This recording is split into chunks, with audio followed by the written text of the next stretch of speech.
നിമിഷം കൈകൾ കൂപ്പി കണ്ണുകളടച്ച് പരിശുദ്ധ കുർബാനയുടെ സാന്നിധ്യത്തിലാണ് നാം ആയിരിക്കുന്നതെന്ന ചിന്ത എപ്പോഴും നമ്മുടെ മനസ്സിൽ കാത്തു സൂക്ഷിക്കുക.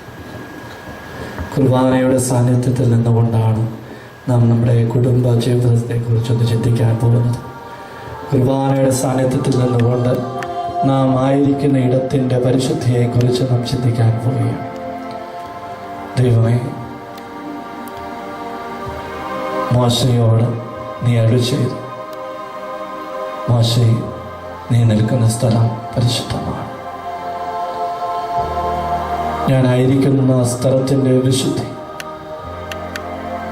ഞാനായിരിക്കുന്ന എൻ്റെ കുടുംബ ജീവിതത്തിൻ്റെ വിശുദ്ധി എന്തെന്നറിയാതെ പോകുന്ന നിമിഷങ്ങളിലൂടെയാണ് ഞങ്ങൾ പലപ്പോഴും കടന്നു പോകുന്നത്. അതാണ് ഞങ്ങളെയൊക്കെ കൂടുതൽ ആകുലരാക്കുന്നത്, അതാണ് ഞങ്ങളെ കൂടുതൽ അസ്വസ്ഥരാക്കുന്നത്. നല്ല ഈശോയെ, കിട്ടിയിരിക്കുന്ന ദാനത്തിൻ്റെ മഹത്വമറിയാതെ പോയ നിമിഷം എൻ്റെ കുടുംബജീവിതം കുർബാനയോളം ശ്രേഷ്ഠതയുള്ള ജീവിതമാണെന്നുള്ള തിരിച്ചറിവാണ് ഇന്ന് ഞാൻ നേടിയെടുക്കേണ്ടതെന്ന് ഞാൻ മനസ്സിലാക്കുന്നു. എല്ലാ വിളിയും ദൈവവിളിയാണ്. വിവാഹ ജീവിതത്തിലേക്ക്, കുടുംബജീവിതത്തിലേക്കുള്ള വിളി വിശുദ്ധമാണ് എന്ന തിരിച്ചറിവിൽ നിന്നുകൊണ്ട് ജീവിക്കുവാൻ എന്നെ സഹായിക്കണമേ. മോശയോട് നീ അരുളി ചെയ്തതുപോലെ നീ നിൽക്കുന്ന സ്ഥലം പരിശുദ്ധമാണ്.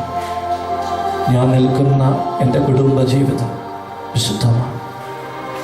ഞാനായിരിക്കുന്ന എൻ്റെ കുടുംബജീവിതം പരിശുദ്ധമാണ്. ഞാനായിരിക്കുന്ന എൻ്റെ കുടുംബജീവിതം ഭാഗ്യപ്പെട്ടതാണ്. ഈ ഒരു ചിന്തയോടുകൂടി ഇന്ന് നമുക്ക് ഈ ദൈവത്തിൻ്റെ ആലയത്തിൽ ആയിരിക്കാം, ശാന്തമായിട്ടിരിക്കും.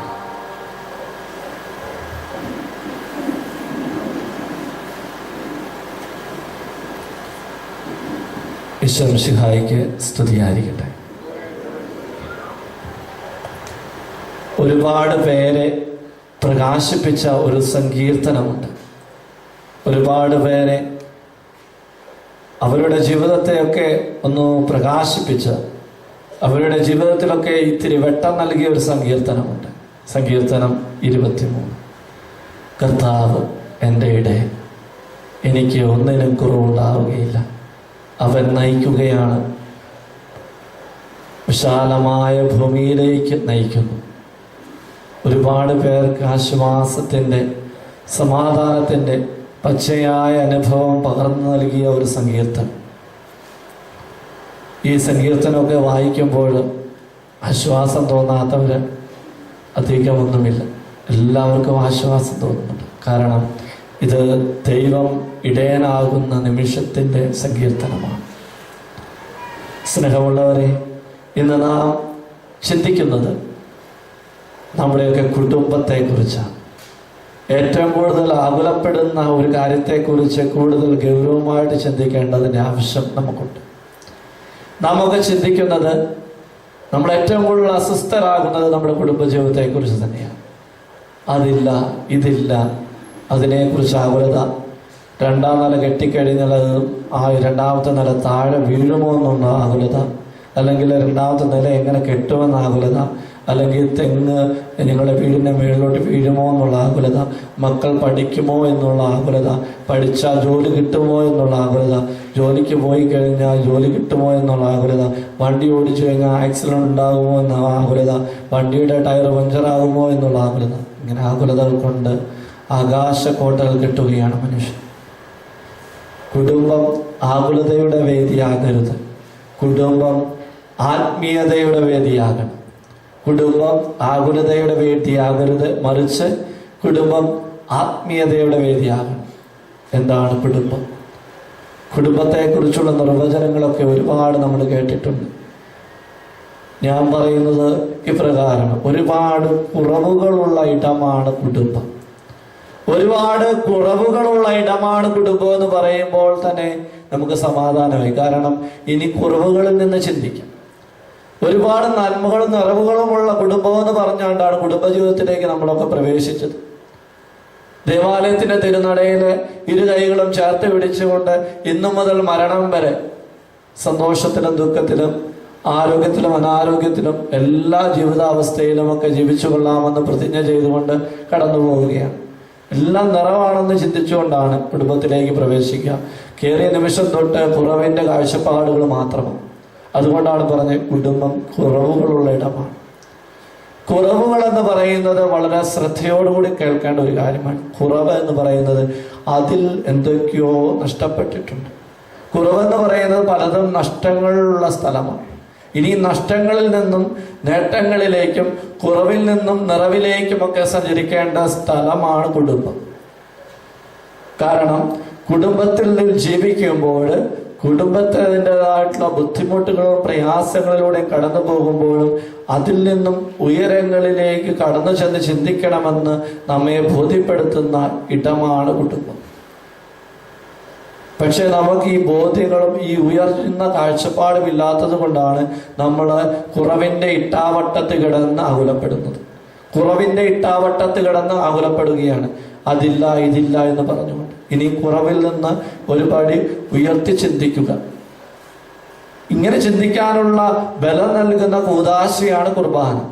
കാരണം നിങ്ങളുടെ എല്ലാ കുടുംബ ജീവിതവും ആരംഭിച്ചിരിക്കുന്നത് ഒരു വിശുദ്ധ കുർബാനയുടെ നടുവിൽ നിന്നാണ്. ഒരു വിശുദ്ധ കുർബാനയുടെ നടുവിൽ നിന്നാണ് എല്ലാ കുടുംബ ജീവിതവും ആരംഭിച്ചിരിക്കുന്നത് പറയുമ്പോൾ ഓർത്തെടുക്കുക നിങ്ങളുടെ കുടുംബ ജീവിതം ആരംഭിച്ച ദിനത്തെ കുറിച്ച്. തിരുസഭയുടെ നടുവിൽ വിശുദ്ധ കുർബാന പരികർമ്മം ചെയ്ത് ആഘോഷിക്കപ്പെട്ടതിന്റെ നടുവിൽ നിന്നുകൊണ്ടാണ് നിങ്ങളുടെ കഴുത്തിലേക്ക് താലി ചാർത്തപ്പെട്ടത്, നിങ്ങളുടെ കൈകളിലേക്ക് വിവാഹത്തിന്റെ മോതിരം അണിയപ്പെട്ടത്, നിങ്ങളുടെ ശിരസിലേക്ക് മന്ത്രകോടി അണിയപ്പെട്ടത്, നിങ്ങൾ കൈകൾ ചേർത്ത് പിടിച്ച് പ്രതിജ്ഞകൾ ചൊല്ലിയത്, ദൈവം സാക്ഷിയാക്കി നിങ്ങൾ ദൈവത്തോട് വാഗ്ദാനം ചെയ്തത്. സ്നേഹമുള്ളവരെ, ഇതൊക്കെ ഒന്ന് ഓർത്തെടുക്കുക. വല്ലപ്പോഴൊക്കെ ഈ സുന്ദരമായ നിമിഷത്തെ ഓർത്തെടുക്കണം. എപ്പോഴും ടെൻഷൻ അനുഭവിച്ചുകൊണ്ട് നടക്കേണ്ട ആവശ്യമില്ല. വല്ലപ്പോഴുമൊക്കെ ഈ സുന്ദരമായ നിമിഷത്തിന്റെ സൗന്ദര്യമൊക്കെ ഓർത്തെടുക്കണം. സ്നേഹമുള്ളവരെ, ഈ ഓർമ്മ സൂക്ഷിക്കാത്തതാണ് നമ്മുടെയൊക്കെ പരാജയം. ഈ ഓർമ്മ നമ്മളൊന്നും സൂക്ഷിക്കത്തില്ല. പോയി ആ ദിനം എൻ്റെ ദൈവമേ, അത് തന്നെയായിരുന്നു അവസാനത്തെ അന്തിക്രിസ്തു എന്ന് പറഞ്ഞുകൊണ്ടാണ് നമ്മളൊക്കെ ജീവിക്കുന്നത്. അല്ല, ആ ഒരു ശ്രേഷ്ഠമായ ദിനത്തെ എപ്പോഴും ഓർമ്മയിൽ സൂക്ഷിക്കണം. ആ ശ്രേഷ്ഠമായ ദിനത്തെ ഓർമ്മയിൽ സൂക്ഷിക്കുമ്പോഴൊക്കെയാണ് നമുക്കൊക്കെ നമ്മുടെ ജീവിതത്തിൽ ഇച്ചിരിയും കൂടെ ബലമൊക്കെ ലഭിക്കുക. ഇത്തിരി സഹനങ്ങളുണ്ടായാലും, ഇത്തിരി ബുദ്ധിമുട്ടുകളുണ്ടായാലും, ഇത്തിരി പ്രയാസമുണ്ടായാലും അന്ന് ഞാൻ ഇതൊക്കെ ഏറ്റു പറഞ്ഞതാണ്, പിന്നെ ഞാൻ ഇതിൽ അകലപ്പെട്ടിട്ട് കാര്യമില്ല എന്ന് നമുക്കറിയാം. സ്നേഹമുള്ളവരെ, ഇനിയും ചിന്തിക്കുന്ന മുൻപോട്ട് പോകുന്ന സമയങ്ങളിലൊക്കെ ഓരോ കാര്യങ്ങൾ പറയും. വളരെ ശ്രദ്ധയോടുകൂടി ആയിരിക്കണം. കാരണം ശ്രേഷ്ഠമാണ്. നിൽക്കുന്ന സ്ഥലം പരിശുദ്ധമാണ്. നിങ്ങൾ നിൽക്കുന്ന നിങ്ങളുടെ കുടുംബജീവിതം പരിശുദ്ധമാണ്. ഈ പരിശുദ്ധമായ കുടുംബജീവിതത്തെ പരിശുദ്ധിയോടുകൂടി കാണണം. അപ്പോഴൊക്കെയാണ് നമ്മുടെ ജീവിതത്തിന് ബലം കിട്ടുക, കൂടുതൽ ശക്തിയോടുകൂടി ഓടാൻ സാധിക്കുക. നമ്മളിപ്പോൾ ഇനി മുതൽ ആവലാതികളില്ല. നമുക്ക് അനുഗ്രഹങ്ങളുടെ ജീവിതമാണ്. അനുഗ്രഹങ്ങൾ കൊണ്ട്, ആത്മീയത കൊണ്ട് ജീവിക്കേണ്ട ഇടമാണ് കുടുംബമെന്ന് ചിന്തിച്ചുകൊണ്ട് വളരെ പുഞ്ചിരിച്ചുകൊണ്ട് ജീവിക്കണം ഇനി കുടുംബജീവിതത്തിൽ. അപ്പോൾ മറ്റുള്ളവർ, നമ്മുടെ ജീവിത പങ്കാളികളൊക്കെ നമ്മളെ നോക്കി പറയും, ഇന്ന് തൊട്ട് ഈ മനുഷ്യൻ അല്ലെങ്കിൽ ഇവൾക്ക് എന്തോ മാറ്റമുണ്ട്. കാരണം ഇനിയും ജീവിതത്തിൽ സുന്ദരമായ പുഞ്ചിരി സൂക്ഷിക്കണം. കാരണം സഹനങ്ങളുടെ നടുവിലും പുഞ്ചിരിക്കാൻ പഠിക്കണം. അതാണ് ഏറ്റവും വലിയ ശ്രേഷ്ഠത എന്ന് പറയുന്നത്. ഇനി നമ്മൾക്ക് മുൻപോട്ട് പോവുകയാണ്. കാരണം കുടുംബം കുർബാനയോളം ശ്രേഷ്ഠമായ ജീവിതം. കുടുംബം കുർബാനയോളം ശ്രേഷ്ഠമായ ജീവിതം എന്ന് പറയുമ്പോൾ അതിൽ ഒരുപാട് സംഗതികളുണ്ട്, ഒരുപാട് കാര്യങ്ങൾ നമ്മൾ ചിന്തിക്കേണ്ടിയിരിക്കുന്നു. കാരണം ഓരോ വ്യക്തികളെ കുറിച്ച് നമ്മൾ എടുത്തെടുത്ത് ചിന്തിക്കണം. കാരണം ഒരാൾ കൂടുന്നതല്ല കുടുംബം, ഒരുപാട് ആളുകളുടെ സ്നേഹത്തിൻ്റെയും സഹനത്തിൻ്റെയും വിശ്വസ്തതയുടെയും ഒക്കെ അടയാളമാണ് കുടുംബം. അതുകൊണ്ടാണ് പറഞ്ഞത് ഓരോ വ്യക്തികളെ കുറിച്ച് എടുത്ത് ചിന്തിക്കണം. കൂടെയുള്ളവരുടെ കുരിശെടുത്തുകൊണ്ട് ജീവിക്കേണ്ട ജീവിതമാണ് കുടുംബം. കൂടെയുള്ളവരുടെ കുറവുകളെ എടുത്തു വാഴ്ത്തേണ്ട ജീവിതമാണ് കുടുംബം. വീണവരെയൊക്കെ എഴുന്നേൽപ്പിക്കേണ്ടതാണ് കുടുംബം. ഇടറിപ്പോയവരെയൊക്കെ ചേർത്ത് പിടിക്കേണ്ടതാണ് കുടുംബം എന്നൊക്കെ നമ്മൾ മനസ്സിലാക്കണം. ഇങ്ങനെയൊക്കെ ഒന്ന് ചിന്തിച്ചു തുടങ്ങിക്കഴിഞ്ഞാൽ ഇനി കുടുംബത്തിൽ ഭിന്നതകളില്ല, അസ്വസ്ഥതകളില്ല, അസമാധാനമില്ല. എല്ലാവരും കൈകൂപ്പി പുഞ്ചിരിച്ചുകൊണ്ട് പരസ്പരം ആശ്ലേഷിക്കും. കാരണം ഇത് ആത്മീയതയുടെ ഇടമാണ്. കുറവുകളെ ആത്മീയതയാക്കേണ്ട ഇടമാണ്. നമുക്കൊരു മുറിവ് പറ്റിക്കഴിഞ്ഞാൽ എന്നാ പറ്റും? ഒരു ശരീരത്തിൽ ഒരു മുറിവ് ഉണ്ടായിക്കഴിഞ്ഞാൽ പിന്നീട് മുഴുവൻ ശ്രദ്ധയും ആ മുറിവിലേക്കാണ്. ആ മുറിവ് കരിയുന്നിടം വരെ, ആ മുറിവ് സൗഖ്യപ്പെടുന്നിടം വരെ കംപ്ലീറ്റ് കെയർ കൊടുക്കുകയാണ് ആ സ്ഥലത്ത്. നമ്മൾ കയ്യിൽ ഒരു മുറിവ് പറ്റിക്കഴിഞ്ഞാൽ ബാൻഡേജ് ഇടും, അല്ലെങ്കിൽ മരുന്ന് വയ്ക്കും. അത് വളരെ ശ്രദ്ധയോട് താങ്ങാതെ ചോര പൊടിയാതെ ശ്രദ്ധിച്ചു നിൽക്കും. ഇതുപോലെ തന്നെയാണ് കുടുംബത്തിലെ കുറവുകളെ വളരെ ശ്രദ്ധയോടെ പൊതിഞ്ഞ് സൂക്ഷിക്കണം. കുടുംബത്തിന്റെ കുറവുകളെയും മുറിവുകളെയും ഒക്കെ ശ്രദ്ധയോടുകൂടി പൊതിഞ്ഞു സൂക്ഷിക്കുമ്പോഴൊക്കെയാണ് നമ്മൾ നിറവിലേക്ക് കടന്നു ചെല്ലുക. കുടുംബത്തിന്റെ കുറവുകളിലൊക്കെ, കുറവുകളും മുറിവുകളും ഒക്കെ ശ്രദ്ധയോടുകൂടി സൂക്ഷിക്കണം. അപ്പോഴൊക്കെയാണ് ആത്മീയത ഉണ്ടാകുന്നത്. നമ്മളൊക്കെ നമ്മുടെ കുറവുകളും മുറിവുകളും ഒക്കെ ശ്രദ്ധിക്കാറില്ല കുടുംബത്തിൽ. അതിനെക്കുറിച്ച് ആകുലത പറയാതെ അതിനെ ചേർത്ത് പിടിച്ച് ആശ്ലേഷിച്ച് ഈ മുറിവുകളെ പരിപൂർണമായിട്ട് കെയർ ചെയ്യണം, സംരക്ഷിക്കണം. അപ്പോഴൊക്കെയാണ് നമ്മുടെ ജീവിതത്തിൽ വളരെ സുന്ദരമായ ആത്മീയതയാണെന്ന്, നമ്മുടെ ഇടം പരിശുദ്ധമാണെന്ന്, ഞാൻ നിൽക്കുന്ന എൻ്റെ കുടുംബജീവിതം വിശുദ്ധിയുള്ളതാണെന്നൊക്കെ നമുക്ക് പറയാൻ സാധിക്കും. എൻ്റെ പ്രിയ സഹോദരങ്ങളെ, കുടുംബത്തെക്കുറിച്ചൊക്കെ ചിന്തിക്കുക. ഇന്ന് ഞാൻ എവിടെ നിൽക്കുന്നു? എൻ്റെ ജീവിതത്തിൽ ഇന്ന് നിൽക്കുന്ന സ്ഥലത്ത് നിന്ന് നാം യാത്ര ചെയ്യും. ഇന്ന് ഞാൻ നിൽക്കുന്ന എൻ്റെ കുറവുകളെ, എൻ്റെ ജീവിത പങ്കാളിക്ക് കുറവുകളുണ്ട്, എൻ്റെ മക്കൾക്ക് കുറവുകളുണ്ട്, എൻ്റെ മാതാപിതാക്കൾക്ക് കുറവുണ്ട്. ഈ കുറവുകളെയൊക്കെ എനിക്ക് ശ്രേഷ്ഠതയോടുകൂടി ഒന്ന് സ്വീകരിക്കാൻ സാധിക്കുന്നുണ്ട്.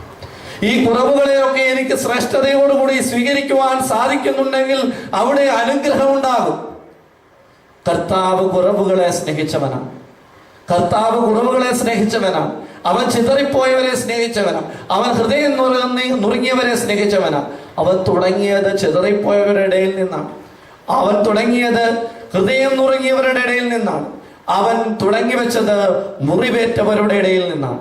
സ്നേഹമുള്ളവരെ, നമ്മൾ തുടങ്ങുന്നത് എവിടെ നിന്നാണ്? നമ്മൾ പൂർണ്ണതയുള്ളവരുടെ ഇടയിൽ നിന്നാണ് തുടങ്ങുന്നത്.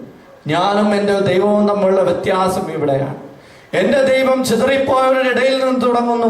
എൻ്റെ ദൈവം ഹൃദയം നുറങ്ങിയവരുടെ ഇടയിൽ നിന്ന് തുടങ്ങുന്നു. എൻ്റെ ദൈവം മുറിയപ്പെട്ടവരുടെ ഇടയിൽ നിന്ന് തുടങ്ങുന്നു. എന്നാൽ ഞാൻ തുടങ്ങി വയ്ക്കുന്നത് സമ്പന്നതയിൽ നിന്ന്, ഞാൻ തുടങ്ങി വയ്ക്കുന്നത് ഉത്സവത്തിന്റെ നടുവിൽ നിന്ന്, ഞാൻ തുടങ്ങി വയ്ക്കുന്നത് ആഹ്ലാദത്തിന്റെ തിരയിൽ നിന്ന്. ഇനിയും അവിടെ നിന്ന് തിരിച്ചു യാത്ര ചെയ്യുക. മുറിവേറ്റവരിൽ നിന്ന് തുടങ്ങുക. എൻ്റെ ജീവിതത്തിൽ എനിക്ക് നൊമ്പരങ്ങൾ ഉണ്ടാകുമ്പോൾ ആ നൊമ്പരങ്ങളിൽ നിന്ന് ഞാൻ തുടങ്ങേണ്ടിയിരിക്കുന്നു. എനിക്ക് എൻ്റെ കുടുംബജീവിതത്തിൽ മുറിവുകൾ പറ്റിയിട്ടുണ്ടെങ്കിൽ ആ മുറിവുകളിൽ നിന്ന് ഞാൻ തുടങ്ങേണ്ടിയിരിക്കുന്നു. തുടങ്ങുമ്പോൾ സൂക്ഷിക്കണം. വളരെ വളരെ സ്നേഹത്തോടുകൂടി പൊതിഞ്ഞ് സൂക്ഷിക്കണം. മുറിവ് ഉണങ്ങുന്നിടം വരെ ആ മുറിവിനോടൊപ്പമായിരിക്കണം. കുറവുള്ളവരുടെ ഒപ്പമായിരിക്കണം. കുറവ് നിറവാകുന്നിടം വരെ. ഇപ്പോഴൊക്കെയാണ് കുടുംബജീവിതം സ്വർഗമാകുന്നത്, സ്വന്തമാകുന്നത്. സ്നേഹമുള്ളവരെ, ഇനിയും തുടങ്ങി വെക്കേണ്ടത് നമ്മുടെ മുറിവിൽ നിന്നാണ്. ചോര പൊടിയുന്ന മുറിവിൽ നിന്ന് അതിനെ സൗഖ്യമാക്കിയിട്ട് വേണം മുൻപോട്ട് യാത്ര ചെയ്യാൻ. കുടുംബത്തെ സൗഖ്യപ്പെടുത്തിയിട്ട് മുൻപോട്ട് യാത്ര ചെയ്യുക. എൻ്റെ ജീവിതത്തില് നൊമ്പരങ്ങളുണ്ട്, പ്രയാസങ്ങളുണ്ട്, അസ്വസ്ഥതകളുണ്ട്. പക്ഷേ ഇതിലേക്ക് ഒന്ന് സൗഖ്യപ്പെടുത്തിയിട്ട് മുൻപോട്ട് യാത്ര ചെയ്യുക. അപ്പോഴൊക്കെ എനിക്ക് ദൈവത്തോട് പ്രാർത്ഥിക്കുവാൻ സാധിക്കും. ദൈവമേ, സ്വർഗം പോലെയുള്ള ഒരു കുടുംബം നൽകി എന്നെ അനുഗ്രഹിച്ചതിന് നന്ദി. സ്വർഗം പോലെയുള്ള ഒരു കുടുംബം നൽകി എന്നെ അനുഗ്രഹിച്ചതിന് നന്ദി. സ്നേഹമുള്ളവരെ, ഇനിയും ഓരോ വ്യക്തികളിലൂടെ കടന്നു പോവുകയാണ്. അപ്പൻ കുടുംബത്തിന്റെ നായകനായിട്ട് നിൽക്കുന്നു. ഈ അപ്പൻ കുടുംബത്തിന്റെ നായകനാകുമ്പോൾ ദൈവം പറയുന്ന ഒരു കാര്യമുണ്ട്. ഇനി മുതൽ അപ്പൻ എന്ന് പറയുന്നവൻ കാവലാകണം, കരുതലാകണം. കാവലാകണം, കരുതലാകണം. കുടുംബജീവിതത്തിൽ കുടുംബനാഥൻ കാവലും കരുതലുമായി തീരേണ്ടിയിരിക്കുന്നു. എന്താണ് കാവൽ എന്ന് പറയുന്നത്? സെക്യൂരിറ്റി, കാവൽ പടയാണ്. എന്താണ് കാവൽ? കാവലാകണം എന്നുള്ള അതിന്റെ അർത്ഥങ്ങളിലേക്ക് കൂടെ ഒന്ന് ചിന്തിക്കണം. കാവലാവുക എന്ന് പറഞ്ഞു കഴിഞ്ഞാൽ ജാഗ്രതയുള്ളവനാവുക എന്നതാണ്. കാവലാവുക എന്ന് പറഞ്ഞു കഴിഞ്ഞാൽ ശ്രദ്ധയുള്ളവനാവുക എന്നതാണ്. പട്ടാളക്കാരെയൊക്കെ നമ്മൾ കണ്ടിട്ടുണ്ട്. അതിർത്തികളിലെ വളരെ ശ്രദ്ധയോടുകൂടി ജീവിക്കുന്ന പട്ടാളക്കാരെ നാം കാണുന്നുണ്ട്. അവരുടെ പ്രത്യേകത എന്നാണ്? അവർ ജാഗ്രതയുള്ളവരാണ്. അവരുടെ ഇന്ദ്രിയങ്ങളൊക്കെ സർവ്വസമയം ജാഗ്രതയോടെ വിജിലന്റ് ആണ്. സ്നേഹമുള്ളവരെ, ഇത്രയും ജാഗ്രതയാണ് ഒരു കുടുംബത്തിലെ കുടുംബനാഥൻ ചെയ്യേണ്ടത്. ചേർത്ത് വെച്ച ജീവിത പങ്കാളി, മക്കൾ, മാതാപിതാക്കൾ, അയൽവക്കത്ത്, അതിരുകൾ, സ്നേഹബന്ധങ്ങൾ, ഇതിനോടെല്ലാം ജാഗ്രത പുലർത്തേണ്ടവനാണ് ജീവിതത്തിൽ ദൈവ കുടുംബനാഥനായിട്ട് എടുത്തു വെക്കുന്നവൻ. ഇവിടെ ജാഗ്രതയില്ലെങ്കിൽ എന്താ പറ്റുക എന്ന് നോക്കിക്കഴിഞ്ഞാൽ അപകടങ്ങൾ. ഏത് നിമിഷവും ആക്രമിക്കപ്പെട്ടേക്കാം. ഏത് നിമിഷവും ജീവിതത്തിൽ തകർച്ചകളും ദുരന്തങ്ങളും ഉണ്ടായേക്കാം. അപ്പോഴും ജാഗ്രതയുള്ളവനാണ് കുടുംബനാഥനുള്ള തിരിച്ചറിവ്. ജാഗ്രത സൂക്ഷിക്കുന്നവൻ, കാവലാകുവാൻ വിളിക്കപ്പെട്ടവൻ. കാവലാകുന്നവരോട് കർത്താവ് പല കാര്യങ്ങളും ചോദിക്കും. ഇന്നലെ വരെ നീ എൻ്റെ ജീവിതത്തിൽ, ഞാൻ നിനക്ക് നൽകിയ ജീവിതത്തിൽ നീ കാവൽക്കാരനായിട്ട് നിന്നിട്ടുണ്ടോ? നിനക്ക് ഞാൻ നൽകിയ കുടുംബ ജീവിതത്തിന് നീ ഇതുവരെ കാവൽക്കാരനായിട്ട് ജാഗ്രത പുലർത്തിക്കൊണ്ട് നിന്നിട്ടുണ്ടോ? ചോദ്യങ്ങളുണ്ട് ഒരുപാട്. ദൈവം ഉത്തരം മാത്രം തരുന്നവനല്ല. ഇടയ്ക്കൊക്കെ നമ്മളോട് ചോദ്യങ്ങളും ചോദിക്കും. കാരണം ദൈവം ഉത്തരവാദിത്വം നിറഞ്ഞൊരു ജീവിതമാണ് നമുക്ക് നൽകിയിരിക്കുന്നത്. ദൈവം ഉത്തരവാദിത്വം നിറഞ്ഞ ഒരു ജീവിതമാണ് നൽകിയിരിക്കുന്നത്. ഈ ഉത്തരവാദിത്വം നിറവേറ്റുമ്പോഴൊക്കെയും നിറവേറ്റപ്പെടാത്തപ്പോഴും ദൈവം ചോദിക്കും. ദൈവത്തിന്റെ ചോദ്യത്തിന് മുമ്പിൽ ചൂടിപ്പോകാതിരിക്കുവാനൊക്കെ നമുക്ക് പലപ്പോഴും ശ്രദ്ധയുള്ളവരായിരിക്കണം. കാരണം ദൈവം ചോദിക്കുമ്പോൾ ഉത്തരമില്ലാത്തവരാണ് മനുഷ്യർ. ദൈവത്തിന്റെ ചോദ്യത്തിന് ഉത്തരം പറയാൻ തയ്യാറാകുമ്പോഴൊക്കെയാണ് നമ്മുടെയൊക്കെ ഉത്തരവാദിത്വമൊക്കെ നമ്മൾ ഭംഗിയായിട്ട് നിർവഹിച്ചിട്ടുണ്ട് എന്ന് നമുക്ക് മനസ്സിലാക്കുവാൻ സാധിക്കും. സ്നേഹമുള്ളവരെ, ജീവിത പങ്കാളി, കുടുംബനാഥൻ കാവലായിട്ടുണ്ടോ എന്ന് ചിന്തിക്കുക. കാവലായിട്ടുണ്ടെങ്കിൽ അവനെ കർത്താവ് കടാക്ഷിക്കും. അവൻ കാവലായിട്ട് ഇരുന്നിട്ടുണ്ടെങ്കിൽ അവനെ കർത്താവ് കടാക്ഷിക്കും. 2, അവൻ കരുതലാകേണ്ടവനാണ്. അവൻ കുരുതി കൊടുക്കേണ്ടവനല്ല, അവൻ കരുതലായിട്ട് തീരേണ്ടവനാണ്. എല്ലാവരെയും കരുതണം. ജീവിത പങ്കാളിയെ, മക്കളെ, മാതാപിതാക്കളെ, സഹോദരങ്ങളെയൊക്കെ കരുതേണ്ടവനാണ്. കണ്ണിൽ കാരുണ്യം കൊണ്ട് കരുതേണ്ടവനാണ്. ഇന്നിന്റെ സമൂഹത്തിൽ മാതാപിതാക്കളൊക്കെ കുരുതി കൊടുക്കുന്ന ഒരു കാലഘട്ടത്തിലാണ്. മക്കളെ കുരുതി കൊടുക്കുന്ന ഒരു കാലഘട്ടത്തിൽ ജീവിക്കുന്നു. പത്രമാധ്യമങ്ങളൊക്കെ എടുത്തു കഴിഞ്ഞാൽ നമുക്കറിയാം, മക്കളെ വിറ്റു, മകളെ വിറ്റു, മകനെ വിറ്റു എന്നൊക്കെ ഉള്ള വാർത്തകൾ കേൾക്കുന്നുണ്ട്. ജനിപ്പിച്ച് ജന്മം കൊടുത്ത കുഞ്ഞുങ്ങളെയൊക്കെ വിറ്റുകളയുന്ന സംസ്കാരം എന്തുകൊണ്ടാണ്? കുരുതി കൊടുക്കുന്ന ഒരു സംസ്കാരത്തിന് നടുവിലാണ് നമുക്ക് നിൽക്കുക. സ്നേഹമുള്ളവരെ, കാവലും കരുതലുമാകേണ്ടതിൻ്റെ അർത്ഥം ശരിക്കും മനസ്സിലാക്കുമ്പോഴൊക്കെയാണ് നീ നിൽക്കുന്ന സ്ഥലത്തിന്റെ വിശുദ്ധി നിനക്ക് മനസ്സിലാവുക. നീ നിൽക്കുന്ന സ്ഥലത്തിന്റെ വിശുദ്ധി മനസ്സിലാക്കണമെങ്കിൽ നൽകിയിരിക്കുന്ന ഉത്തരവാദിത്വത്തോട് ദൈവം ചോദിക്കുമ്പോൾ ഉത്തരം കൊടുക്കുവാൻ തയ്യാറാകുമ്പോഴൊക്കെയാണ് നമ്മുടെ ജീവിതത്തിൽ വിശുദ്ധിയുണ്ടെന്നും നാം നിൽക്കുന്ന സ്ഥലം പരിശുദ്ധമാണെന്നും നാം നിൽക്കുന്ന സ്ഥലത്തിന്റെ വിശുദ്ധി തിരിച്ചറിയുവാൻ നമുക്ക് സാധിക്കുക. സ്നേഹമുള്ളവരെ, വീണ്ടും കടന്നു പോവുക അപ്പന്റെ ഉത്തരവാദിത്വത്തിൽ നിന്നും ഇനി അമ്മയുടെ ഉത്തരവാദിത്വത്തിലേക്ക്. അമ്മ, ദൈവം ഒരു സ്ത്രീയെ ഒരു കുടുംബ ജീവിതത്തിലേക്ക് വെച്ച് നീട്ടുമ്പോൾ ദൈവം അവളോട് പറയുന്നുണ്ട്, തുണയും ഇണയുമായിട്ട് തീരുക. ഉൽപ്പത്തിയുടെ പുസ്തകത്തിൽ പറയുന്നുണ്ട്, അവൻ മനുഷ്യനെ സൃഷ്ടിച്ചു, അവനൊരു തുണ ലഭിക്കുവാൻ, ഇണ ലഭിക്കുവാൻ വേണ്ടി അവനിൽ നിന്നും ഒരു സ്ത്രീയെ സൃഷ്ടിച്ചു. തുണയും ഇണയും എന്ന് പറയുന്ന വളരെ അർത്ഥം നിറഞ്ഞ വാക്കുകളാണ്. തുണ കൊടുക്കുക, സപ്പോർട്ട് കൊടുക്കുക, വീഴാതിരിക്കുവാൻ.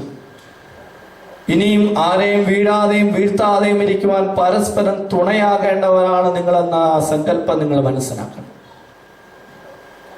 നമുക്കറിയാം, നമ്മളൊക്കെ ഏത് സാഹചര്യത്തിലും ഏത് കാറ്റിലും വീണു പോകാവുന്ന, വിട്ടുപോകാവുന്ന ജീവിതമൊക്കെയാണ്.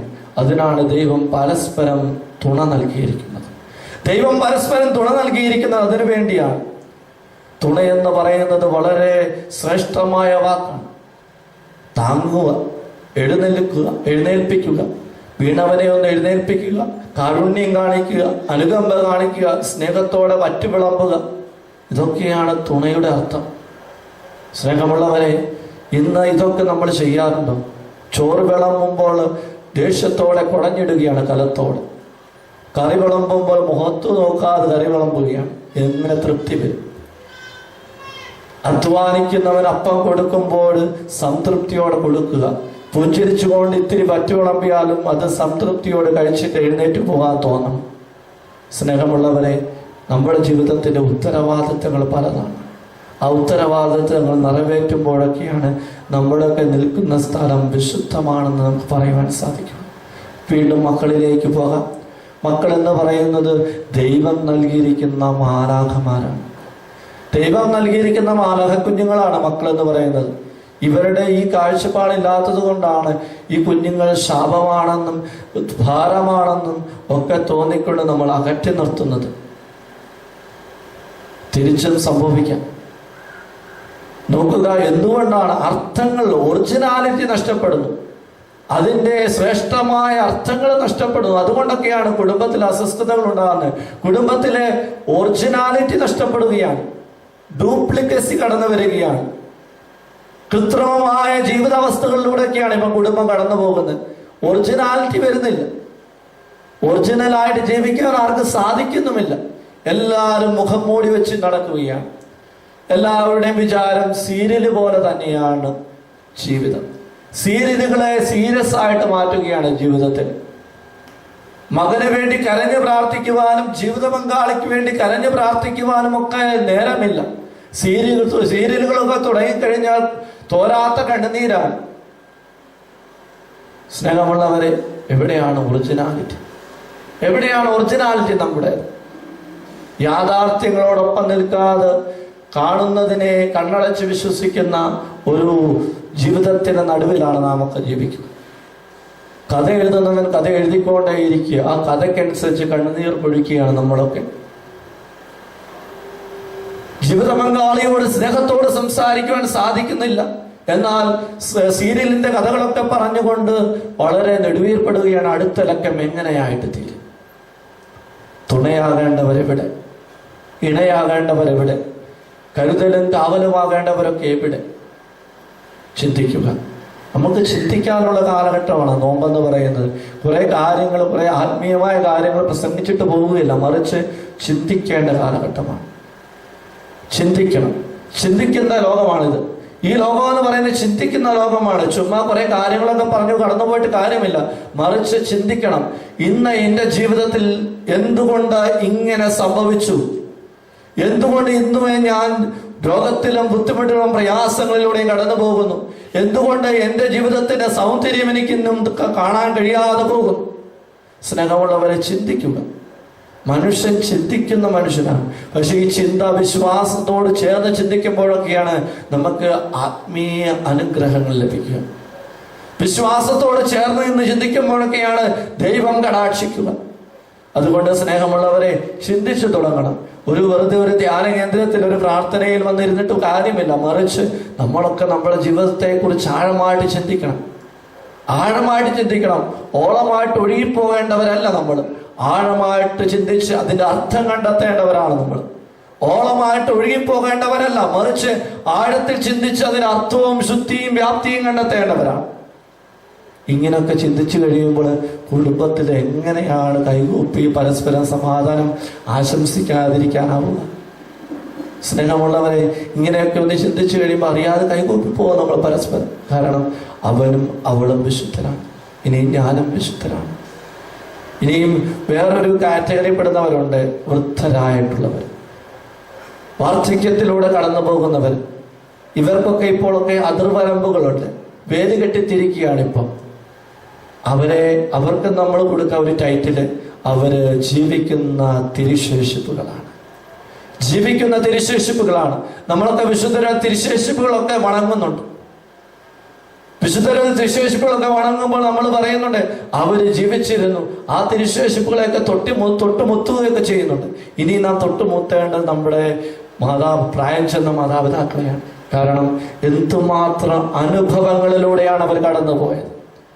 എന്തുമാത്രം അനുഭവങ്ങളിലൂടെയാണ് അവർ കടന്നു പോയത്. ജീവിതത്തിന്റെ നൊമ്പരം പേറി നൊന്തും മുറിഞ്ഞും മുട്ടുകുത്തിയും കടന്നു പോയിട്ടുണ്ട്. അതുകൊണ്ടൊക്കെയാണ് ഇന്ന് നമ്മളെപ്പോലുള്ളവരൊക്കെ ഇന്ന് ഈ ഭൂമിയിൽ ജീവിച്ചിരിക്കുന്നത്. അവരൊക്കെ എടുത്ത സഹനങ്ങളും അവരെടുത്ത നൊമ്പരങ്ങളും അവരെടുത്ത പ്രയാസങ്ങളും കഷ്ടപ്പാടുകളും ഒക്കെ അതിന്റെ 1% പോലും ഇന്ന് നമ്മൾ അനുഭവിക്കുന്നില്ല. തൊട്ടുമുട്ടാതിരിക്കാനാവത്തില്ല ജീവിതങ്ങളെ. ഞാൻ കഴിഞ്ഞ വർഷം രാജസ്ഥാനിലായിരുന്നു. രാജസ്ഥാനിലെ ഒരു സ്കൂളിലെ സേവനമനുഷ്ഠിക്കുകയായിരുന്നു. ഏകദേശം 1600ഓളം പിള്ളേരുള്ള സ്കൂള്. ആ സ്കൂളിലെ നമ്മുടെ ഹോസ്റ്റലിലെ ഒരു ജഡ്ജിന്റെ 2 മക്കളുണ്ട്. മധ്യപ്രദേശിലെ ജഡ്ജിന്റെ 2 മക്കൾ. ഈ ജഡ്ജ് ഈ മക്കളെ കാണുവാനായിട്ട് ഇടയ്ക്ക് വരും. ഒരു ദിവസം വന്നപ്പോൾ, ഞാൻ ഇങ്ങോട്ട് വരുന്നതിന്റെ ഒരു മാസം മുന്നേ ഈ ജഡ്ജി ഈ തൻ്റെ മക്കളെ കാണുവാനായിട്ട് വന്നു. മക്കളെ കാണുവാനായിട്ട് വന്ന് ഇദ്ദേഹം വലിയ എസ്കോർട്ടൊന്നുമില്ല, വളരെ സിമ്പിളായിട്ട് വന്നു. വളരെ എൻ്റെ കൈയൊക്കെ കൂപ്പി ജയ് യേശു എന്ന് പറഞ്ഞു. ഞാൻ തിരിച്ചു പറഞ്ഞു ജയ് യേശു എന്ന് പറഞ്ഞു. എന്നിട്ട് ഇദ്ദേഹം എന്നോട് സംസാരിച്ച് പറയാൻ കഴിഞ്ഞപ്പം അദ്ദേഹം ഇരിക്കുന്ന ഒഫീഷ്യൽ വാഹനത്തിലേക്ക് എന്നെ കൊണ്ടുപോയി. അകത്ത് നോക്കിയപ്പോൾ കരിപുരണ്ട ഒരു മനുഷ്യൻ, ചെളി പിടിച്ച ഒരു മനുഷ്യൻ, ദേഹത്ത് മുഴുവൻ ചെളി, ചേറിൻ്റെ മണമുണ്ട്. ഈ മനുഷ്യനെ ആ ജഡ്ജ് 2 കൈകളും പിടിച്ച് വണ്ടിയിൽ നിറക്കിയിട്ട് എന്നോട് പറയുക, father, this is my father. നോക്കുക, എം പിയിലെ ഒരു കോർട്ടിലെ ജഡ്ജാണെന്ന് ഓർക്കണം. ആ ജഡ്ജ് സ്വന്തം അപ്പനെ, ഗ്രാമത്തിൽ വസിക്കുന്ന സ്വന്തം അപ്പനെ, കൈകാൽ ചെളികൾ പുരണ്ട പിണ്ടുകീറിയ ശരീരവും ചെളി പുരണ്ട ഡ്രസ്സുമായിട്ട് വന്ന ആ മനുഷ്യനെ ശ്രേഷ്ഠതയോടെ എന്റെ മുമ്പിൽ എടുത്തു വെച്ചിട്ട് പറയാ, father, this is my father. ഇതെന്റെ അപ്പനാണ്. എന്നറിയാതെ ആ മനുഷ്യന്റെ മുമ്പിൽ കൈകൂപ്പിയിട്ട് പറഞ്ഞു, father, sir, you are great. നിങ്ങൾ വലിയവനാണ്. കാരണം സ്വന്തം അപ്പനെ ഇത്രയും വലിയൊരു സ്കൂളിന്റെ മുമ്പിൽ നിന്ന് കൊണ്ടുവന്ന് എന്നെ പരിചയപ്പെടുത്തുവാൻ കാണിച്ച ചങ്കുറ്റം. ആ വല്യപ്പനെ ഒറ്റ പ്രാവശ്യം നമ്മൾ നോക്കത്തുള്ളൂ. അത്രമാത്രം വൃത്തികേടായിട്ടുള്ള ഡ്രസ്സും ശരീരവുമാണ്, ചെളി പുരണ്ട ശരീരം. അങ്ങ് ഒരു ഉള്ളു ചേർന്ന ഒരു ഗ്രാമത്തിൽ വസിക്കുന്ന ഒരു മനുഷ്യനാണ്. ഈ മനുഷ്യനെ തന്റെ ഒഫീഷ്യലായിട്ടുള്ള വാഹനത്തിൽ, തന്റെ ഔദ്യോഗിക വാഹനത്തിൽ കൊണ്ടുവന്ന് എൻ്റെ മുമ്പ് നിർത്തിയിട്ട് പറയുക, ഞാൻ ഇവിടുത്തെ പിക്നിക് സ്പോട്ട് കാണിക്കാൻ വേണ്ടി കൊണ്ടുവന്ന എൻ്റെ അപ്പനെ, നമ്മുടെ സ്കൂളിൻ്റെ അടുത്ത് ഒരു വലിയൊരു പിക്നിക് സ്പോട്ടുണ്ട്, ആ പിക്നിക് സ്പോട്ട് കാണിക്കാൻ വേണ്ടി കൊണ്ടുവന്നത്. നോക്കുക, ചെളി പുരണ്ട ഒരു ജീവിതത്തെ വാനോളം ഉയർത്തിക്കൊണ്ട് സ്നേഹിക്കുന്ന ഒരു മകൻ. ഞാൻ അറിയാതെ ആ ജഡ്ജിന്റെ മുമ്പ് കൈകൂപ്പി പിടിച്ചു പോയി. സ്നേഹമുള്ളവരെ, നോക്കുക, എത്രയോ ശ്രേഷ്ഠതയോടുകൂടിയാണ് ആ ജഡ്ജി തന്റെ അപ്പനെ എടുത്തു വെച്ചത്. ഇങ്ങനെയുള്ള ജീവിതങ്ങൾ നമ്മുടെ ഇടയിലുമുണ്ട്. തങ്ങളുടെ മാതാപിതാക്കളെ ഒക്കെ ശ്രേഷ്ഠതയോടുകൂടി എടുത്തു വെച്ചുകൊണ്ട് തങ്ങളുടെ മക്കൾക്ക് കൊടുത്തില്ലെങ്കിലും തങ്ങളുടെ മാതാപിതാക്കൾക്ക് കൂടുതൽ സൗകര്യം കൊടുത്ത് സ്നേഹിക്കുന്ന അപ്പനും അമ്മയൊക്കെ നമ്മുടെ ഇടയിലൊക്കെ ഉണ്ട്. അതുകൊണ്ടാണ് ഞാൻ പറഞ്ഞത്, നമ്മുടെ മാതാപിതാക്കളെ, വൃദ്ധരായ മാതാപിതാക്കളൊക്കെ വിശുദ്ധിയുടെ തിരുശേഷിപ്പുകളാണ്, ജീവിക്കുന്ന തിരുശേഷിപ്പുകളാണ്. അങ്ങനെയൊക്കെ ഒന്ന് ചിന്തിച്ചു കഴിയുമ്പോൾ എങ്ങനെയാണ് നമ്മുടെ ജീവിതം സമാധാനരഹിതമായിട്ട് തീരുക? കൈകൂപ്പി സ്വീകരിക്കാനല്ലേ സാധിക്കത്തുള്ളൂ. ഇങ്ങനെയൊക്കെ ഒന്ന് ചിന്തിച്ചുകൊണ്ട് കൈകൂപ്പി നമ്മുടെ ജീവിതത്തെയൊക്കെ സ്വീകരിച്ചു കഴിയുമ്പോൾ നമുക്ക് മനസ്സിലാവും, ഞാൻ നിൽക്കുന്ന സ്ഥലം കുർബാനയോളം വിശുദ്ധി നിറഞ്ഞതാണ്. ഞാൻ നിൽക്കുന്ന സ്ഥലം കുർബാനയോളം വിശുദ്ധി നിറഞ്ഞതാണ്. സ്നേഹമുള്ളവരെ, ഇനിയും പ്രാർത്ഥിക്കണം, ഈ ഒരു ചിന്തയിൽ നിന്ന് പ്രാർത്ഥിക്കണം. അപ്പോഴൊക്കെയാണ് നമുക്ക് കൂടുതൽ ആത്മീയതയുടെ ജീവിതം ഉണ്ടാകത്തുള്ളൂ. നമ്മുടെ കുറവുകളെ ആത്മീയതയായിട്ട് സ്വീകരിക്കാൻ സാധിക്കത്തുള്ളൂ. കുറവുകളിലേക്ക് കണ്ണും നട്ടിരിക്കാതെ, കുറവുകൾ എൻ്റെ ജീവിതത്തിൻ്റെ ആത്മീയതയാണെന്ന് കർത്താവിനോട് പറയുവാൻ എനിക്ക് ചങ്കുറ്റം ലഭിക്കത്തുള്ളൂ.